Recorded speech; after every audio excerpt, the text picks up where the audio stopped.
Welcome back to another episode of the Fifth Quarter Podcast.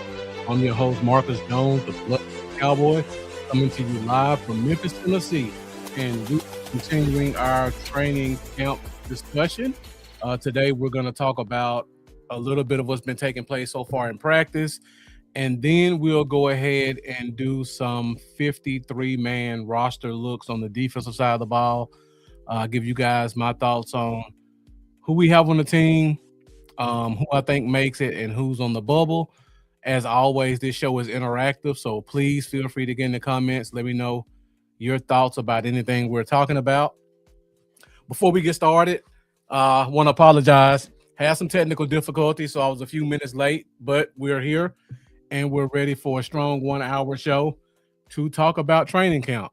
So before we get going, thank you guys for joining us. For those of you who are joining outside of Facebook, make sure when you get a chance, go over to Facebook, type in DC4L. We're about 40,000 strong right now. Consistent conversations, prizes, giveaways. We have some fantasy leagues. It's an overall safe space for Cowboys fans. We have a very active admin group, so we don't allow hate speech. We don't allow bullying. You can have spirited debates, but we just try to make sure that everything stays on the field. So if you're looking for a safe space with no bots, no spam, no harassments, no bullying, come on over to the DC4L Facebook group for those of you joining from YouTube and Twitter. For those of you watching on Facebook, if you like to support, feel free to go over to YouTube, type in DC4L, hit that subscribe button, and feel free to help us on our path to 1,000 subscribers. Also, you can find me on YouTube at Bluff City Cowboys. If you could hit that subscribe button for me as well. We had a great show last night with Big Game James. So if you missed last night's show and you're part of DC4L group, you can feel free to scroll in the group. You'll see that conversation. Tonight's going to be kind of a continuation of the conversation I had with Big Game James last night. So for those of you who did miss it and don't want to go back and watch, you'll get a little bit of what we talked about here. One last thing before we get going. For those of you watching on Facebook, if you could, please hit that like button. Let's get these likes to match these views. Help get us in the algorithm, help to grow Fifth Quarter Nation. Last but not least, this is an interactive show. So if you have any questions, you have any comments, you want to let me know where you're from, how long you've been a Cowboys fan, you want to join in on the conversation of the topic at hand, this is an open chat group. We don't charge money. We don't charge stars. All you got to do is put your comment over there, and I try my best to highlight every comment that's being made. So this show is fueled by Fifth Quarter Nation, so I appreciate it when you guys join in on the convo. I see we got my guy Jeff joining us from YouTube. Jeff, thank you for tuning in as always. Definitely appreciate your support. Those views are going up pretty quickly. Thank you guys who's joining us. Be sure, hit that like button. And for those of you watching from Facebook, when you get a chance, either during the show or after the show, go over to YouTube and find Bluff City Cowboys. Hit that subscribe button. Help me on my path to 1,000 subscribers. I'm putting my YouTube link in the comments. So after the show, if you guys want to, you can feel free to go on over, hit that subscribe button. Another longtime viewer, William Wiggins, joining us. As always, definitely appreciate your support. I know you're going to ask some great questions, have some great comments. So thank you for joining us as well. And for those of you who are joining from X, when you get a chance, please go to Facebook or go to YouTube and get in those comments. And when you do, let me know that you came from X, and feel free to put your comments and I'll highlight them. So again, topic tonight, we are officially in the training camp. To be honest, I don't count last week. I don't care what happens with no pads on. The only thing I looked for last week is who's healthy. And everybody came to camp healthy. Last week was basically just conditioning to me. Some guys haven't been on the field doing real football stuff. They've just been doing training and drills. So last week was just kind of their intro to getting back in the groove. This week, the pads came on. So this is where it counts at. We got a preseason game next week. So this is definitely where it gets important. So first, we'll start off with some of the notes from the first 2 days of training camp. And then from there, we'll transition into the 53-man roster, particularly on the defensive side of the ball. So let's go ahead, jump into it. Let's talk about training camp. Now, I mentioned last week it was all about who was healthy. So we got some injury updates from this week's practice. We'll go from left to right. And again, I apologize. I use AI to do this, so some of these pictures do not match the actual people. So don't take it literally. William Wiggins asking, did I see the rep between Tyler Smith and Q? Oh yeah, they were definitely going at it. That was definitely an iron sharpening iron situation between our two guards and those two D tackles. I like what they're doing, making each other better. They'll probably never see a better person opposite them than who they're going against. So Tyler Smith may not see a better D tackle this year than Quentin Williams. And Quentin Williams definitely won't see a better guard than Tyler Smith. So it's definitely iron sharpens iron situation. I see we got Lee Harrison joining us, another longtime viewer. Lee Harrison, thank you for tuning in. All right, those views are really growing. So make sure if you're watching from Facebook, hit that like button. If you're watching from YouTube, hit that subscribe button. So we'll go from left to right. Had some bad news the other day. Princeton Fant, a guy that's been on the team for 3 years. Seems like every year he ends the season with an injury, and this year is no different. First day in pads, unfortunately, he tore his ACL, and he is out for the season. Unfortunately, that's probably the end of his career. He's a guy that's been in the league for 3 years, never even touched the field in a regular season game, and now he's dealing with 2 significant injuries in 3 years. His career is probably over. So I wish the young man the best of luck. Maybe he can pick up and get a couple of practice squad years in, or maybe go to the USFL or the XFL. But I think his chances to be an NFL regular season player are probably over with this one. So best of luck to him. Wishing nothing but the best for him and his family. Next up, on the defensive side of the ball, we had Elijah Clark, the safety. Looks like he may have hyperextended his knee, may have been a foot injury, but it's lower leg injury. Had to get assistance walking off the field. Haven't gotten any reports about that yet. If you guys have any updates, feel free to let me know in the comments, because I know you guys are just as dialed in on this stuff as I am. But as of now, left practice with a knee injury, and his return is unknown at this point. That's a tough break for him, because the defensive room is extremely competitive, and we got a lot of guys on the bubble, and every day of practice that you miss is another day that either a guy leapfrogs you or a guy solidifies his spot. So Elijah Clark, great special teamer, but he definitely has to get back on the field. Let's see, got a couple comments. Got Jack Meeker joining us. Jack Meeker, appreciate you tuning in. As always, thank you for your support. Yeah, it's definitely been great so far. Got Chris Woods joining us. Definitely gotta feel bad for Princeton fan in this situation.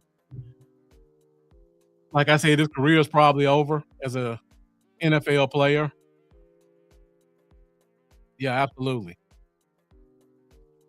Let's see. William Wiggins, Demo, and Guyton will be good. Absolutely. Clark will probably be down for a few weeks. Unfortunately for him, William Wiggins, I don't think there's any room for a few weeks if you're not the guy. I mean, look at Charles Snowden. He came into camp injured, and they let him go quick. Elijah Clark hasn't gotten any goodwill, so he's got to get back on that field. You can't have a few weeks when you look at that safety room right now, and we'll talk about that a little bit later on in the show. Let's see. We got Marty Vol joining us. Marty Vol, appreciate you joining as always. Definitely always happens to the Cowboys. The Cowboys and the Niners. We are usually two of the most snake bitten teams when it comes to injuries. So we talk about Overshown. Um, and we talked about this last night on Big Game James show. Came out day one in practice, flying around. Everybody saw the snippet of him blowing up Lepke on the toss play. So he's active. He's wearing a green dot. He's doing good. And then day two, he misses practice with leg soreness. Now, just like Marty, let's see who said that. William Wiggins said he'll probably be good because, like I said before, we just got to practicing. Most guys have just been doing drills. This is the first time they actually get to hit somebody and they get to fly around at 100%. So when you activate those muscles after several weeks or several months, you're going to end up getting sore fast. So if it were anybody other than Overshown, I wouldn't be as concerned. But with his history of lower body injuries, you still got to keep a little bit of caution when it comes to Overshown when you're dealing with leg soreness. Then last but not least, Tyler Guyton missed practice with knee soreness. I'm not concerned about that one. Again, big guy, probably hasn't hit anybody all season. You get out there, you're going against Rashawn Gary flying around and all these young defensive ends who are trying to make a name for themselves. And soreness happens. It's a part of the game. Yeah. But yeah, it's just a precaution.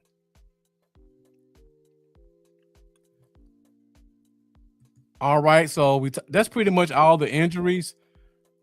Let's talk about some of the positive stuff coming out of camp. So we'll go next to what I would probably consider the biggest news coming out of camp right now. Caleb Downs. Caleb Downs has pretty much been showing us that he is as advertised. So far in training camp, he's been holding down the nickel corner spot almost exclusively, but he's also playing some outside corner, covering Pickens and Turpin. He's also playing at safety. And the reports are pretty much saying what we were told coming out of college in the draft. His processing and his on-field demeanor are years ahead of where he should be as a player. They're saying he looks like a veteran out there. I heard Christian Parker in his presser today just kind of talking about we're putting a lot on this kid, and he seems to be processing everything well. Nothing's overloading him. He goes out there, he conducts his business like a professional. He's 100% football. And I think I hate to get overly cautious, but the kid has the makings of a future star and a true game changer. That's a good comment, Jeff. I wish they would go to the solid blue pants sometimes. That does look nice. So Jack Meeker, you brought up my next comment, which is Tyler Guyton. Now, all of these notes come from John Machota of The Athletic. There are a lot of guys who are covering training camp, but John Machota usually is the one who's the most unbiased and provides to me the best details. So there are a lot of guys reporting, but I normally follow John Machota from The Athletic on Twitter. So according to him, Tyler Guyton has taken an early stronghold in their starting left tackle position. I mean, they're throwing a lot of stuff at him. So far, he's been doing well. They brought in some competition. Nate Thomas, year 3, drafted Drew Shelton. From the few clips I've seen, he's really been playing with his strength It looks like his technique has been better.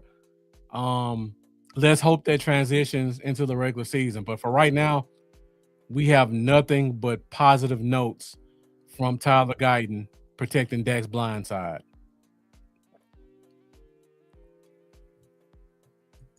Let's see, what other notes do we got? Next up, we got Jaden Blue. Just like William Wiggins said, yeah. According to reports out of camp, he's really showing his explosiveness. That's kind of making him stand out from the other running backs. He picked up from where he left out at in that Giants game last year, making a very strong case for that running back 2 position. Now, week 1 of training camp, there was this clip that was circulating of him just kind of outrunning everybody and scoring that big touchdown. I don't care about that one. That's basically flag football. The guys couldn't really block or go after the backfield like they wanted to. So that was just him getting some cardio in. But I've seen a couple of plays from this week when the pads were on where he still kept that explosiveness. It looks like he's been working on his vision, so he can allow his kind of quick twitch to take over. So I'm with you, Jeff. I want to see those long runs and pads. I don't care about what he did wearing shorts and a helmet. But as of right now, the reports are he looks really good. I've seen some clips of him blocking. He got blown back a little bit, but he still held his ground and kept that clean. So that's a positive. So if he could become an adequate 3-down running back, we could have something special in Jaden Blue. And next week, we'll go into more depth about the offense, and I'll talk more about these running backs and where I think they fall in the pecking order. William Wiggins said, I'm waiting for him to get that number 2. If he has one good preseason game, you'll definitely see it. Let's see. Last training camp note I have, and we'll talk about some other ones without the slides. It looks like Siobhan Revel has been holding down that first team outside corner spot. So when the team lined up with pads on, the cornerbacks were Deron Bland on the outside, Siobhan Revel on the outside, Caleb Downs on the inside. And we've seen several clips of Revel going against Pickens and Lamb and Turpin and Flanoy. And people have said he's been a little grabby, but what do you expect from a second-year corner who's getting his first chance at training camp? Because remember, he didn't participate in training camp last year. This is the first real time that he's consistently going against NFL receivers. And by the way, the receivers he's going up against are arguably 2 of the top 5 receivers in the NFL, and then arguably the fastest receiver in the NFL in Turpin. So you got to give him a little bit of grace on the grabbiness. But despite that, he's been running with the first team. He's been making plays on the ball. It looks like he's 100% returned from that injury. I've seen several plays where he's been starting and stopping and changing directions. Doesn't look like he's favoring that leg that he had the knee injury on. So that's usually the hardest part of coming back from these injuries, is the mental part of trusting that leg. It looks like he's done that. So now he can just get out there and play ball. And so far the results have been positive. Jack Meeker said Clayton Adams said Phil Maffa has been solid as well. That's probably true, but I'm just going by what John Machota says, and it looks like Blue has kind of been pulling away a little bit from those other guys. And yeah, William Wiggins, you've been on Blue since last year. I definitely remember you calling for Blue to get more opportunities all last year. And yeah, Parker said coming into the Cowboys, he was excited to working with Revel. If you watch the clips, you can see him kind of pulling Revel to the side, giving him notes. So this is a a raw piece of clay that he's really getting a chance to mold into the type of corner that he wants. Jeff asked the question, does this mean Bland goes to the slot with Durant on the field? You know what? I don't know. I think that's one of those things we'll have to wait until we get to preseason or maybe even regular season to see. Because right now, Durant's been running with the second team on the outside. So I would assume, as of right now, it's Revel and Durant kind of playing for that outside spot. But if Revel continues to ball out, Jeff, he's only an outside player. And I think he has a chance to be a traveling corner. Now, if Durant also continues to step up, then there's a chance that Bland goes in the slot. But here's the other problem with that. Well, it's not a problem. Well, it's a good problem. The good problem that we have is Caleb Downs plays everywhere. So if Downs is playing exclusively in the slot, you're not taking him off the field to put Bland in the slot. So even if Durant is on the field, I don't know if that pushes Bland in the slot, because I think Downs is either nickel or safety, and I don't think he's coming off the field. So I think we just got to pray that Bland can hold up as an outside corner, because if he can't and we have to put him in the slot, that changes the entire look of our secondary. Yeah. He's holding down the outside. You're right about that. Jack Meeker said Bland hasn't been talked about at all during camp. Is that good or bad? That's a good question. I have the same question about Malachi Lawrence. Haven't heard any Malachi Lawrence talk so far this offseason. Haven't even seen a clip of him during team drills. I've seen some position group stuff where he's working on hand placement and firing off the ball and eliminating false steps, but I have not seen a single clip of him going up against Guyton or Steele or whoever our number 2 tackles are. So that's a little bit concerning when your first round pick doesn't have a single clip out there of him participating in team drills. Jeff says if Caleb goes to slot, what does it mean for the corners? I mean, right now Caleb's the slot. Until they show us otherwise, Caleb Downs is going to be our starting nickel. I just heard from Big Game James last night that Reddy Stewart's moving to safety. So that tells you a little bit about what's going on. Caleb Downs has commanded that slot position. I don't know who his backup's going to be. Maybe Bland's the backup. But it sounds like Caleb's going to be going into the season as our nickel. So we'll see. I'm right there with you, Jeff. At this point, we got to hope he can hold up as an outside corner.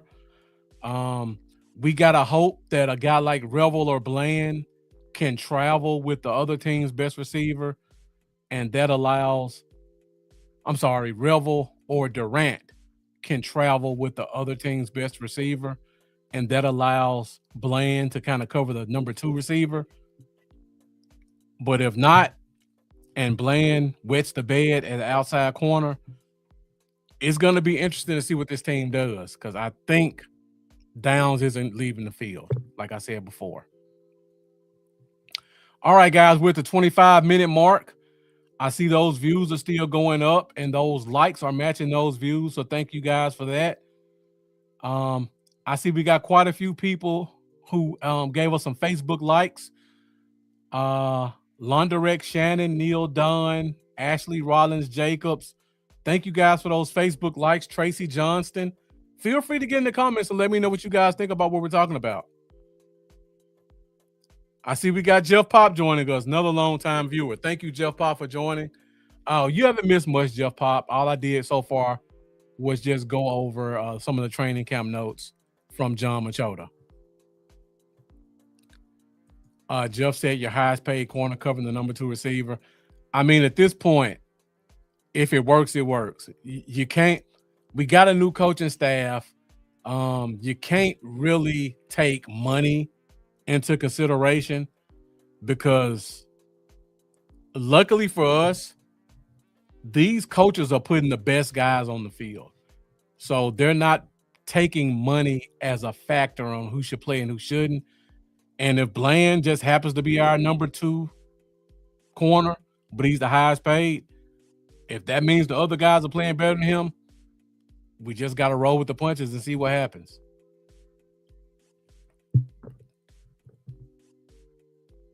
Jeff Pop says it's all positivity. We have the GOTI.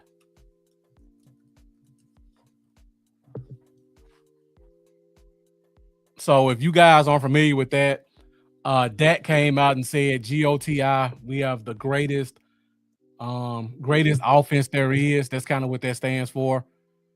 So far, I think in practice they've been living up to it, especially with the play of at least one tackle. Guards are the guards, the center is the center, receivers are the receivers. You give them protection, they're going to torch anybody. All right, so I think those are pretty much all my training camp notes from John Machota. If you guys have anything else to add, feel free to put it in the comments. Now I'll put it out there. Jack Meeker said, if all 3 outplay him, we have a high-paid swing corner. If all 3 outplay him, then we have some salary cap that we're going to get back when we cut him or trade him. That's what's going to happen with that one, Jack Meeker. So let's go ahead and talk about 53-man roster because we're talking about corners. So what I've done is I've gone through all the defensive positions. Tonight we're going to focus on defensive side of the ball. Typically on an NFL team, the 53-man roster is 99% composed this way. You've got your kicker, your punter, and your snapper. Those are 3 positions that are always going to be there. So now you have 50 positions left. Most teams do 26 on defense and 24 on offense. There are some teams, if they have a bunch of really good offensive linemen, they'll go 27 on defense and 23 on offense, and that's because they'll only carry 8 offensive linemen.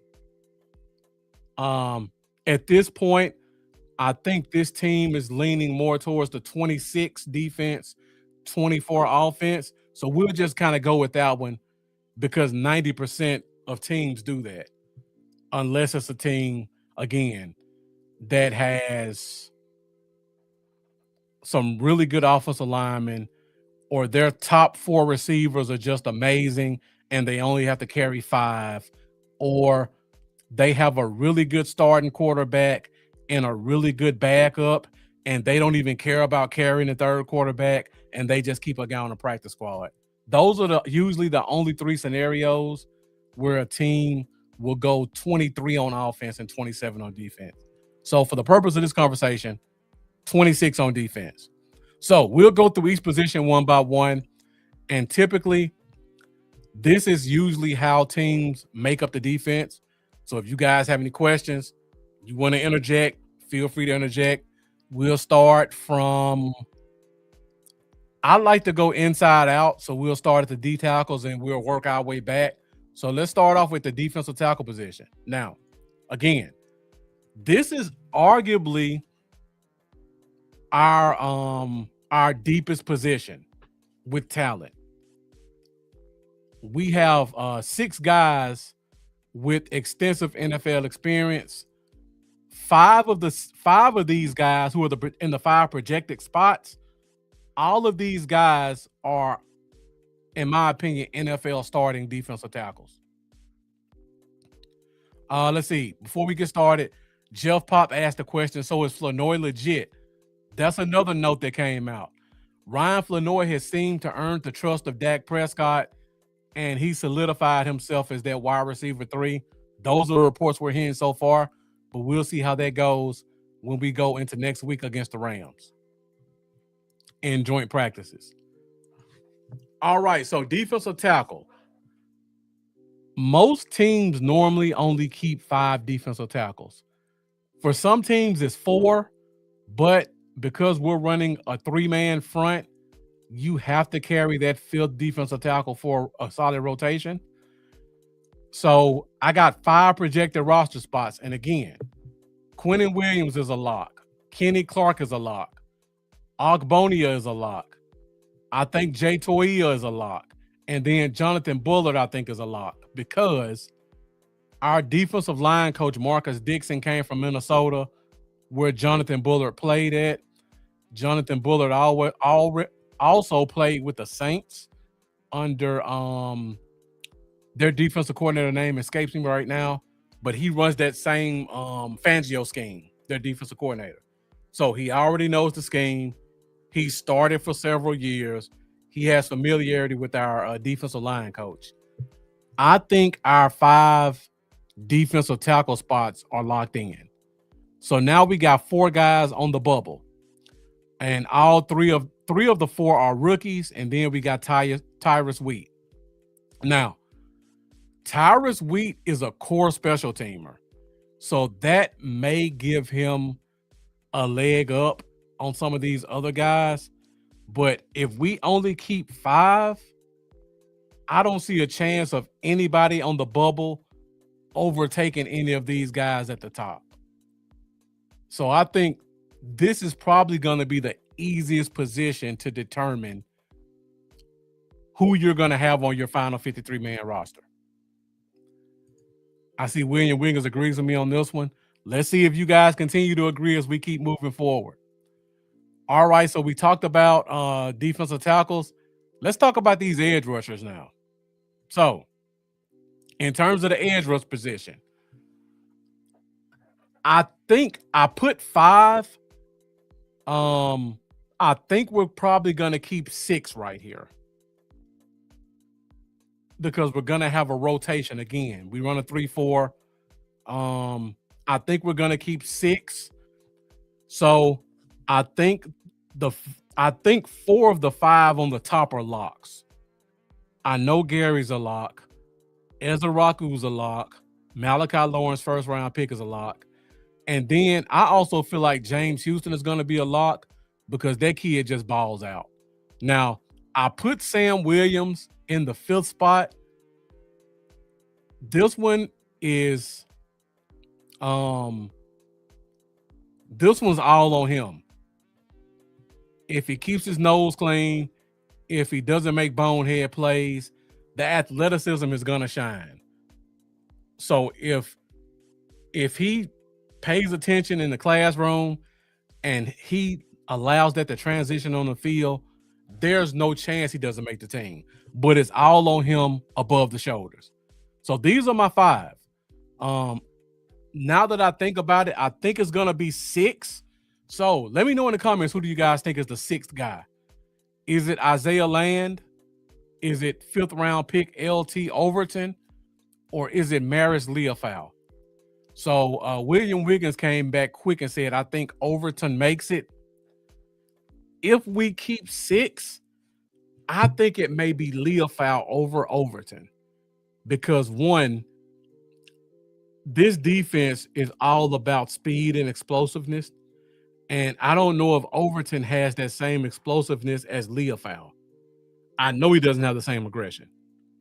Number 2, Leofau gives you that position flex where he can play outside and inside. And that's going to become valuable when you're putting that 53-man roster up. Yeah. Again, Jeff, it's AI. They just put some stuff up there. They're going to always throw number 11 up there if it's Dallas. Sometimes I change it. Sometimes I leave it alone. All right, Jack Meeker's got another one for Overton. All right, William Wiggins, Jack Meeker. Since you guys think Overton makes it, is he going to replace one of the guys at the top? Or are they going to keep 6 and let Overton be the 6th guy? Let me know in the comments. Jeff Pop says Leofau for special teams. I agree with that as well.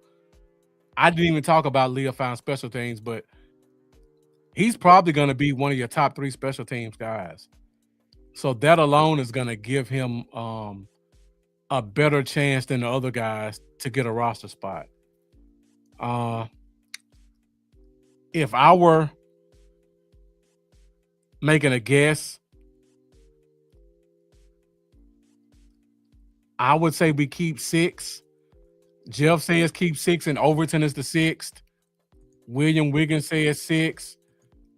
He says Leo Fowl for special teams. I'm kind of leaning with you guys. Special teams, explosiveness, position flex. It's going to be tough. Jack Meeker says he's 6. Sam has been getting rave reviews so far. I mean, his athleticism is going to shine, Jack Meeker, when we've only had 2 padded practices.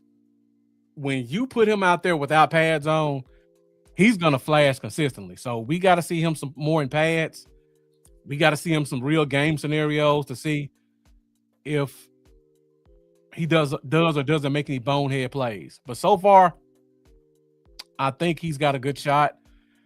That one's going to be interesting. Overton's got that power. You're right, William Wiggins. So to me, it's going to come down to power or speed. Overton was a highly drafted, highly scouted player out of college. Of course, he played for Alabama, so you know the pedigree's there. Didn't really put it together in college, but now he has a chance to compete. That was going to be one of the interesting ones I'm going to pay attention to.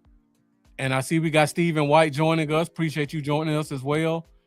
Thank you. Always appreciate your support. All right, let's go over to, we talked about outside linebackers. Let's go to the inside linebackers now. Now, this is another one that gets interesting. So, I have 5 projected spots for the inside linebacker spot. Again, if this was a 4-3, we may keep 6. But since this is a 3-4 and you only have 2 inside linebacker spots, you could kind of get away with only keeping 5 guys. Because again, I just showed you, you guys want to keep a 6 defensive end. If you keep 6 defensive ends, that means you got to go short somewhere else. And I think this is one of those positions they may decide to go short. I see everybody's killing me for all my AI generated guys on the side. I'll do better on it, Jeff Pop. I'll start paying more attention to it. All right, so 5 spots. Overshown is a lock. Barham is a lock. D. Winters is a lock. Shamar James is a lock. That's 4. There's been a lot of good reports coming out about Curtis Robinson. I mean, people are just kind of projecting him because he came from the Niners. He's a smart linebacker. They think he's going to be a good special teamer. But Christian Parker mentioned him in the press conferences as he's been one of those guys that was in the green dot conversation.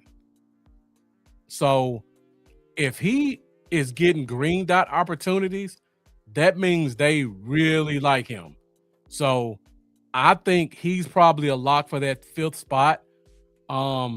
Stephen White said they got 55 calling some plays. Now it's a great thing. Yeah.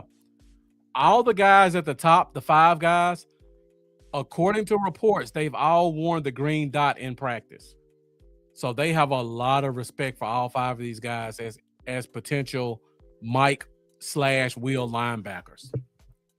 So then we go to the 2 guys on the bubble, and I know Jack Meeker's not going to like this as a Syracuse fan, but on the bubble, we got 2nd-year player Justin Barron out of Syracuse, safety, converted linebacker, and then we got Langston Patterson. Jeff asked who Langston Patterson is. Langston Patterson was the undrafted free agent out of Vanderbilt. Another one, of course, he's from Vanderbilt. So you know what you get from a Vanderbilt linebacker. You get a physical linebacker, you get a tough linebacker, you get a super smart linebacker, but you're also going to get a linebacker who's not the most athletic. So I think we're only keeping 5. I don't see a chance of us keeping 6. And if we do, it's going to be, like William Wiggins said, it's going to be Jordan Brooks. But even with that, he'll probably replace one of these guys, like a Curtis Robinson. But they got to go short somewhere on defense. I think the spot will be linebacker. I think they only keep 5. And then they'll probably keep Justin Barron and Langston Patterson on practice squad. And if you get short or you have to call the guy up, these guys are both smart linebackers. They both play well in space. If you needed them to fill in for a game as your number 4, number 5 linebacker, I think they can do it. So I think linebacker and defensive tackle spots are pretty much solidified.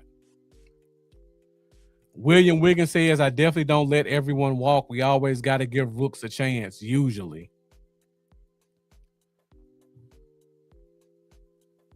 This team is deep, William Wiggins. A lot of experience, a lot of guys that the coaching staff likes that they brought in. These rookies are going to have a tough sled to stay on this team. All right, so we're 42 minutes. We're almost out of here. So once again, if you're watching from Facebook, YouTube, feel free to get in those comments. Let us know what you think about tonight's topics. For those of you watching on Facebook, feel free to hit that like button. And for those of you watching on X, feel free to come on over to Facebook or YouTube so you can join in on the conversation. Oh, you're talking about the last slide with Overton. That's the edge rusher position is going to be interesting. For one, are they going to keep 5 or 6? For 2, if they keep 6, are you going to give up on Leofau, who's giving you a lot of good snaps in 3 years, but just hasn't had good coaching? Or are you going to give the rookie Overton a shot? Or are you going to bring somebody in, Max Crosby, Josh Sweat, somebody like that? That one's going to be the most interesting spot to pay attention to on this team, I think, in terms of outside help. The other spots are going to be interesting just from inside the team position battles.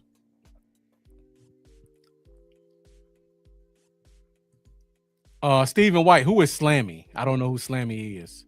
Let me know in the comments. Oh, you mean Sam Williams.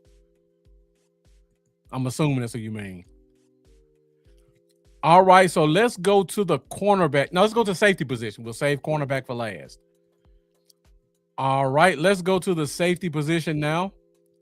Again, I think this is an easy position, but it's some talented guys. Going back to William Wiggins' comment about giving the rookies a shot, we've got 2 young guys who didn't get a shot last year. Elijah Clark made some special teams plays last year. Julius Wood came in practice and training camp with a lot of hype. Big game James loves him. I think he has a chance to be a player. I just think he was dealt a bad hand of coming to a team that has 4 starters at safety. So, again, we have to go short at some positions because of depth and versatility. I also feel like safety is another position we go short at. We legitimately have 4 guys who have started several NFL games as our safeties. Jalen Thompson from the Cardinals, our pass game coordinator's familiar with him. Super smart guy, fits the scheme to a T. He was our priority free agent signing. Malik Hooker has been a solid player for 7 years. I don't think there's a chance of getting cut. I think there's a slight chance of him getting traded if, let's say, for example, like Jeff's scenario, Kobe Durant earns that outside corner spot. You want to put Bland at the slot. Now you're putting Downs at safety. Malik Hooker's the guy who gets the short end of the straw. If that scenario happens, I can see a trade. But if not, I think Hooker's going to be here the entire season. PJ Locke started several games for the Broncos, played under Christian Parker. Christian Parker pretty much brought him here as one of his guys. I don't think he's going anywhere. And then Marquise Bell, a guy who gives you that position flex that you like. He can line up in the box like a linebacker. He can cover deep middle. He can cover single high. Has several starting experience games at linebacker and safety. The coaching staff has been dwelling on versatility. He gives you all that. This is another one of those players I could see getting traded at some point in training camp to a team like, where's Eberflus right now? Is Eberflus with the Raiders? Let me see where Matt Eberflus is. Matt Eberflus is with the Niners right now. So I can see Marquise Bell getting traded to the Niners. I can see Marquise Bell getting traded to the Steelers. I could see Marquise Bell getting traded to the Commanders. So yeah, that's another guy. Contract is a little big to be the fourth safety, but if the coaching staff likes him, what's going to give him the advantage, I think there's a good chance that Malik Hooker could be our gunner on punt team. If he's the gunner on punt team, he's a lock to make the team. They'll just eat that salary and just let him be an expensive gunner because that position is that important. So if he's the gunner, he's staying. If he's not the gunner or the personal protector, then I see a trade in his future. Like Jeff Pop says, I think he's done. If he's in the 4th position, he's done. Yeah. Yeah, absolutely. I mean, Dan Quinn drafted him. So you definitely got to keep that into consideration as a team that would be looking for an upgrade at safety. Eberflus is with the Niners. Mike McCarthy was the coach when he was drafted with the Steelers. He fits that Steelers mentality, so I can see that one. That's the one I'm circling. I think they like Reddy Stewart. I think that's why they put him at safety.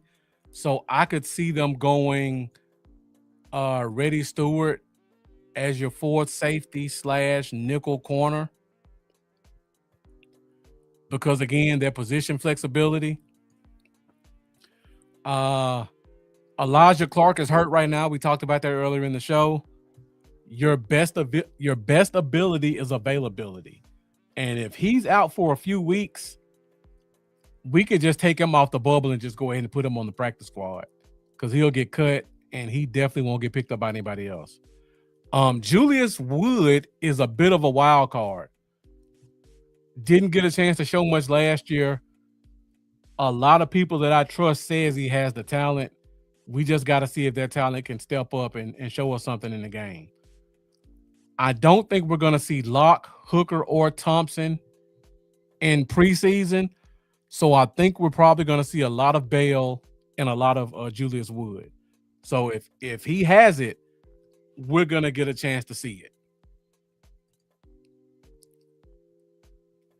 Yeah, Hooker and Downs. Well, I would say Thompson and Downs.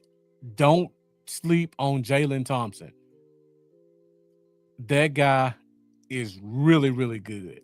He just played for a really, really bad team for several years. Jeff says he likes Hooker's leadership in the secondary. Yeah, he's definitely a veteran guy who knows how to be a professional. All right, last position group. We're at 50 minutes, so thank you guys for sticking with us. This is our deepest position. Now, most teams normally go deep at cornerback just because they do a lot of running, a lot of injury concerns, and especially for this team. Now, I think we keep 6. There's a chance we keep 7 if we only keep 3 safeties and something happens with Bale. But right now, I'm going with 6. Now, Downs is a lock. Durant is a lock. Revel is a lock. Bland is a lock. Devin Moore is a lock. 5 of the 6 spots are pretty much secured. We got TT Sports joining us. Thank you for tuning in. Yeah, he's definitely underrated. So 5 of the 6 cornerback spots are a lock. And we have 6 guys who are all vying for that last spot. Josh Butler is a guy who's impressed us in training camp several years, but he ends up getting injured. Amir Speed is a guy they brought in as a free agent. I mean, the last name suits him. He's 6'3". He has a 6'6" wingspan. He runs a 4.3. The traits are there. The coaches may want to see if they can bring something out of him. Then we got Kalen Carson, another guy who's been impressive in preseason. And then he goes in the regular season and he either wets the bed or he stays injured. I think this scheme suits him. He's a super smart player. He has great ball skills. Let's see if he can put it all together.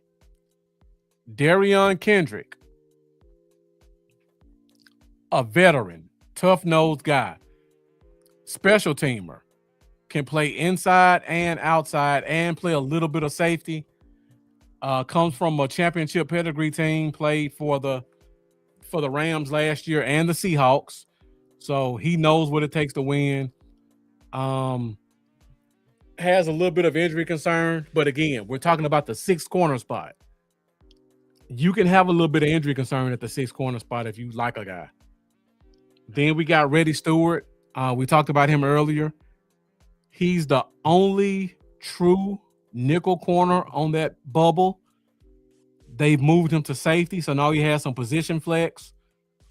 Started several games for us last year. Was one of the few bright spots on our defense, to be honest. And then last but not least, Zion Childress, 2nd-round player, my pet cat, outside corner, inside corner, free safety, strong safety, special teams, you name it, he can play it. I don't know who's getting that 6th spot. Let me know in the comments, guys. Of all the guys that I have listed on the bubble, who do you think is the guy who has the early runnings for that last spot on the 53-man roster? Jeff says Kalen Carson gets it by default. I don't know if you can go by default, though, Jeff, because he doesn't have a sponsor in that locker room. Darion Kendrick has a sponsor. So if you're going by default, I would probably say it's Darion Kendrick. For my personal just favorite corner, I hope it's Zion Childress. I'm excited to see if Josh Butler can stay healthy, what he does. If he picks up where he left off the last 2 years, I think it's him. But it's going to be competitive for that 6th spot. And like I said, we're probably not going to see Downs in preseason. We're not going to see Durant. We may see Revel, but not much. We definitely won't see Bland. So our corners in preseason are going to probably be Devin Moore, Darion Kendrick, and then either Josh Butler, Kalen Carson, or Reddy Stewart at the nickel. That's who I think our corners are going to be all preseason.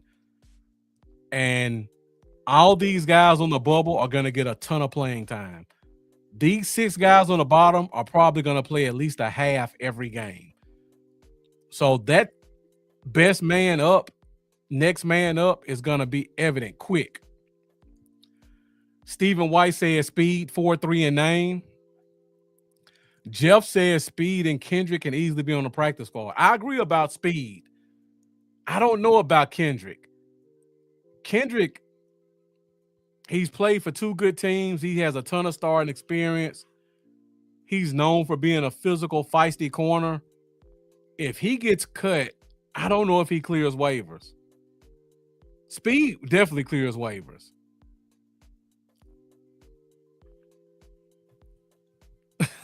Jeff Pop says, get rid of Bland. He's got the contract, but get a 4th or 5th. He's trash.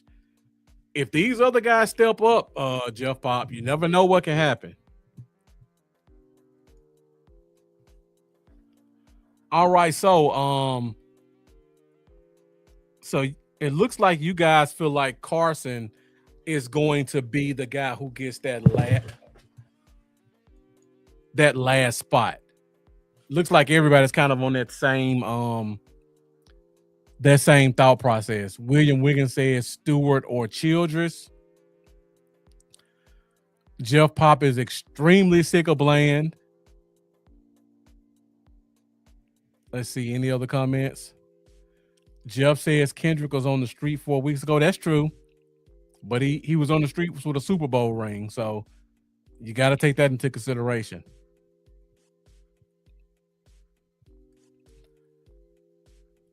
Thank you, Jeff Pop. I appreciate that. TT Sports says Speed seems like the CJ Goodwin replacement. I'm between Carson or Stewart. I would have to agree. I don't know about CJ Goodwin replacement. I guess in terms of the traits, I could say that. If I'm looking at the list of the guys on the bubble, I would probably say, if I'm going by what I always go by, the last spot on a roster at a position is usually a special teams guy. If I'm going special teams guy, it's Childress or Kendrick. But if I'm going who I think doesn't clear waivers, crap. Carson definitely doesn't clear waivers because we got too many coaches out there who had him. The Bears, the Niners, the Steelers, the too many teams are familiar with Carson. He definitely doesn't clear waivers. Reddy Stewart may clear waivers because he was a guy who was just brought in off the street last year. He played well, but you never know. Zion Childress didn't clear waivers last year. I know that for a fact. Now, he did end up getting cut and came back, but he definitely didn't clear waivers. Josh Butler, I don't think Butler clears waivers either because, again, it's too many teams that have former coaches that liked him.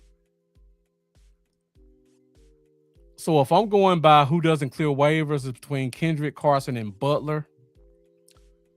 Stephen White going name only with Speed.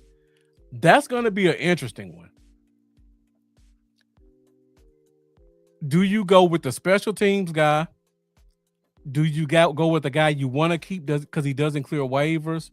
Or do you go with the best pure player at that position? That's going to be the question for that 6th spot. They could keep 7, but if they kept 7, crap. Let me ask the question while it's out there. Let's say the team decides to keep 7 corners because we got a lot of guys with injury concerns and we got a lot of guys that the coaching staff really likes. Remember, our defensive coordinator is a DB coach at heart. If we keep 7, question number 1, who are the 2 guys that we'll keep? Question number 2, what position do we go short at? Do we keep 5 edge rushers instead of 6?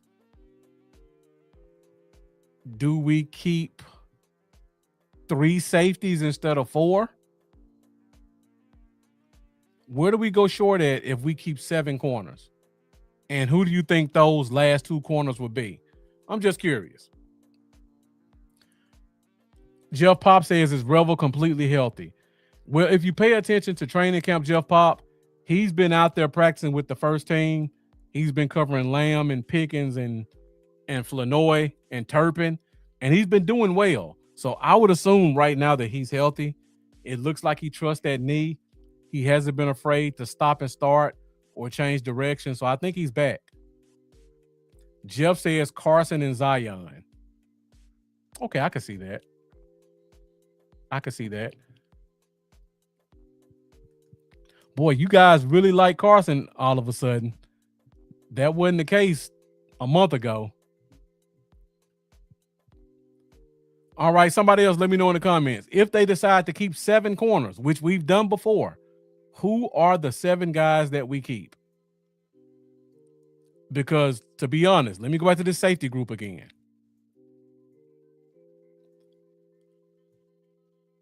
If we look at the safety group, I said we keep 4. Thompson, Hooker, and Locke are all starting caliber safeties. They can both play free or strong. In the cornerback room, Caleb Downs can play safety. Reddy Stewart can play safety. Zion Childress, if you keep him, can play safety. So you could technically go short at safety, and if you needed to, you can throw one of your corners as a 4th safety in an emergency. So if they kept 7, I'm kind of leaning with you, Jeff. I think that 7th guy would have to be a guy who can play some safety. So it would be Childress or Stewart. But like you said, if Carson is healthy, that makes a difference. I don't think they can go short at tight end. We'll talk about that next week because you only have 24 offensive positions. And as of right now, I think I only have them keeping 3 tight ends. And I don't think Lepke's going anywhere. They like him as a lead blocker. They like him as a special teams guy. And they like him as an emergency tight end and emergency running back. So I think Lepke's spot is secure. And I think they go short at tight end. So that was going to be interesting to see.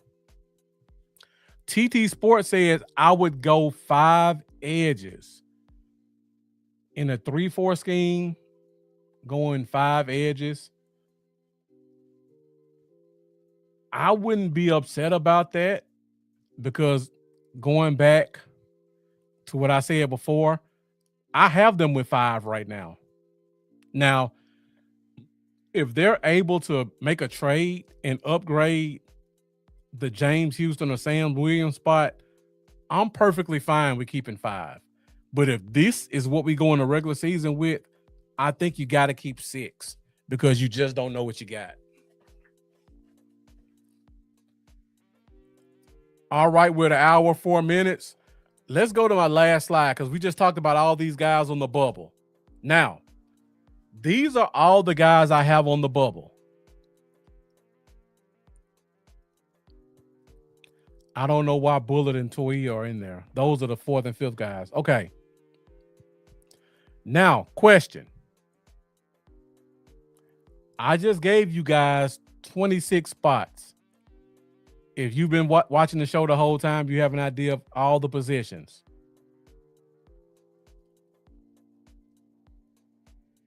We can only keep 1 guy from all these positions. And this is a real question that the team's going to have to ask themselves. No, you can only keep 2 guys from this list. Who are the 2 guys you keep? 2 guys only. All the other positions are pretty much a lock.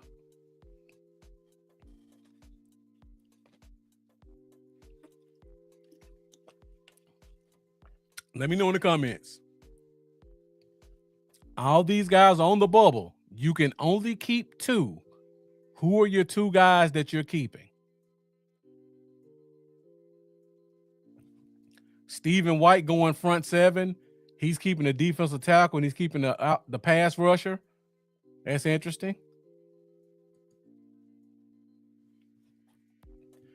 Somebody else, let me know in the comments. No, you can't keep 3, Stephen White. You can only keep 2. You can only keep 2. This is going to be a question that the team's going to have to deal with. And there are going to be a lot of upset fans because there's going to be a couple of guys that we all really liked that just because the numbers game, they won't be able to make the team. Stephen White said we just drafted LT Stang. He was a late round pick. Jeff says Carson and Overton. Okay.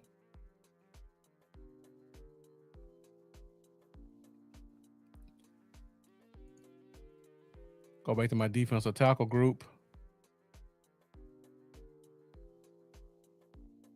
All right. In my scenario, I'm assuming they only keep 4 defensive tackles. So you have a choice between keeping the 5th defensive tackle or going at another position. That's why I have them up there. Bullard is a pro. He stays.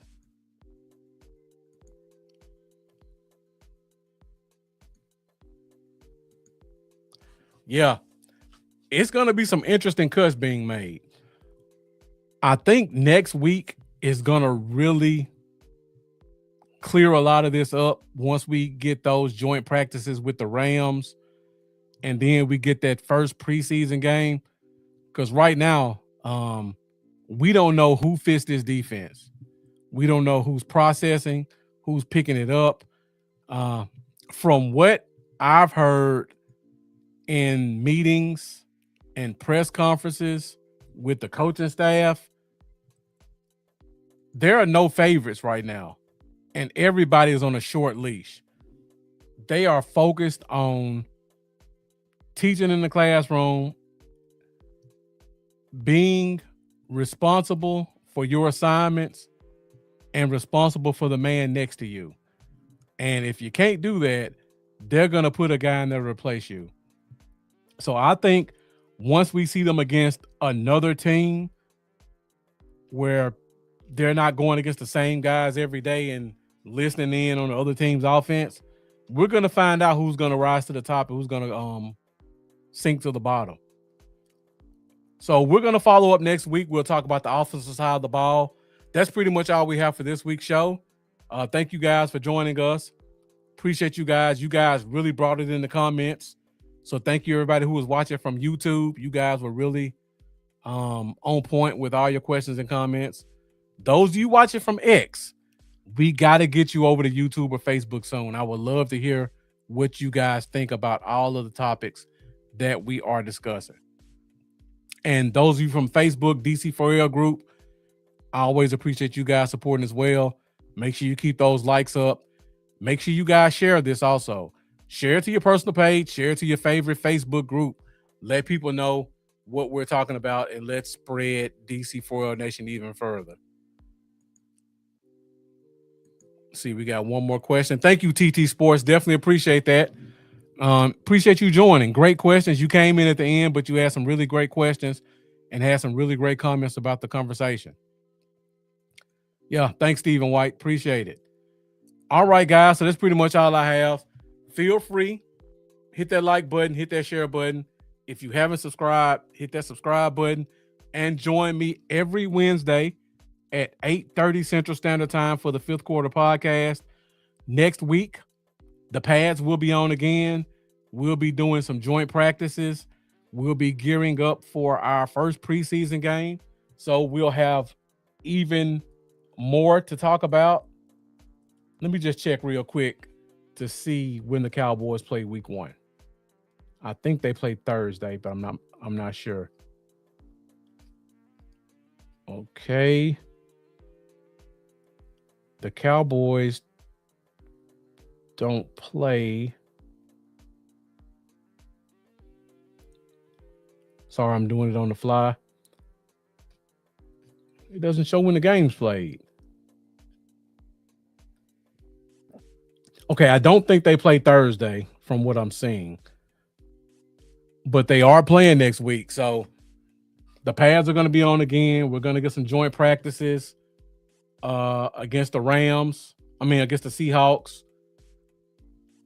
So we're going to be going up against the Super Bowl champs great defense, solid offense. So we'll really get the measure up against where we are right now.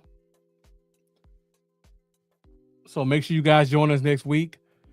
I have a special guest that I'm planning on bringing. One of the people from one of the DallasCowboys.com podcast.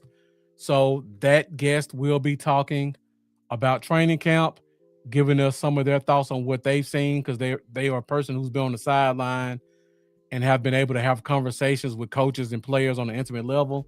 So that person will be giving us their thoughts. I'm still waiting to lock that in. So the show may not even be on Wednesday, but I'll keep you guys abreast on that. But I do plan on having a special guest next week. So we're going to talk to that guest. If we have time, we're going to go through the offense just like we did tonight on the defense. And we'll keep moving along during preseason. Got a lot to talk about. Football is finally here. So thank you guys for watching. As always, appreciate your support.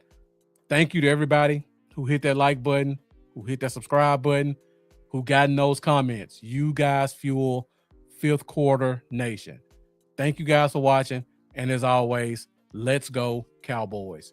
I'll see you guys next week.